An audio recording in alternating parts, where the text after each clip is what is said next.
Praise the lord. ఈరోజు దేవుని యొక్క వాక్యము యెహోషువ 1వ అధ్యాయం 9వ వచనం. నిబ్బరము కలిగి ధైర్యముగా నుండుము, దిగులు పడకుము, జడియకుము.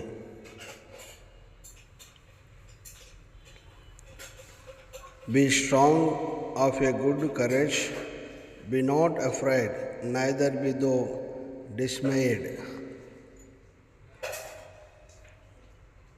ಸ್ಥಿರಚಿತ್ತನಾಗಿರು, ಧೈರ್ಯದಿಂದಿರು, ಅಂಜಬೇಡ, కళవళగొಳ್ಳಬೇಡ.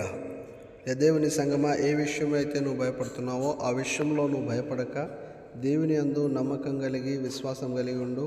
ఆయన నీకు ధైర్యం ఇస్తాడు. ఆయన నీకు కావలసిన సమస్తాన్ని అనుగ్రహించి దేవుడే ఉన్నాడు. ఆయన యందు భయము భక్తి కలిగి ఉన్నప్పుడు ఖచ్చితంగా దేవుడు నీకు ధైర్యాన్ని కలుగజేసి నీ సమస్త బాధలన్నింటి నుండి విడిపిస్తాడు. God bless you.